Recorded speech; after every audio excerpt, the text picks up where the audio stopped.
Alam niyo ba guys, pag nagkakaganito na yung valve ng Calidium, ito yung sinasabi ko sa inyo na may chance na masira pag ganito.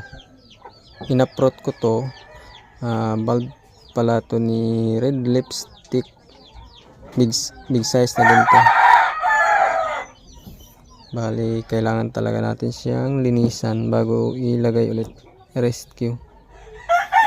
Buti na lang ganito kailangan natin itong linisan, kasi yung brown dito nag-umpisa yung pagkasira ng valve. Horse dormant niya, pero matagal na din tong ko na to, Calidium na to. Bali, may mga suhi nito.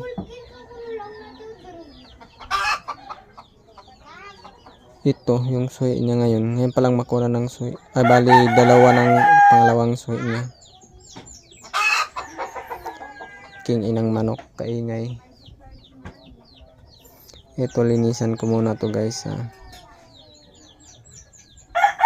Kakabwisit yung manok. Kung kailan tayo mag vlog, doon pa naman puputak. Ito na guys, nalinisan ko na. Ayan. Ito yung valve na Red Lipstick, kasama yung pinakamalaki na chop ko. Pag ganito yung pangyayari ng kailangan talaga malinisan, kasi ito yung nagdudulot ng sanhi ng pagkarotrat, pagkabulok. Kailangan natin tong tanggalin. Pero normal lang talaga to sa Calidium, magkakaganito.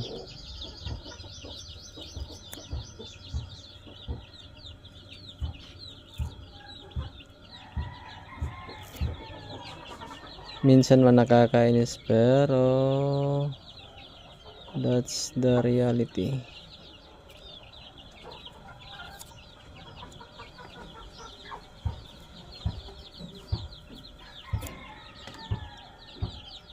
Ayan, linis lang.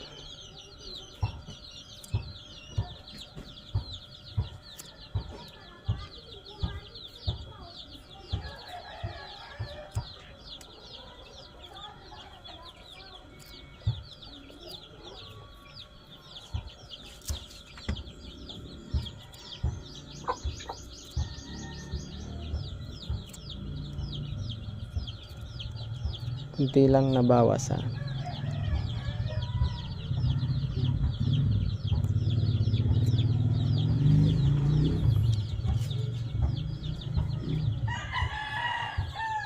Tapos lagyan natin ng aloe vera. Growth hormone po itong aloe vera. Pero minsan hindi talaga makaligtas yung Calidium. Mabubulok at mabubulok talaga. Kaya anong gawin?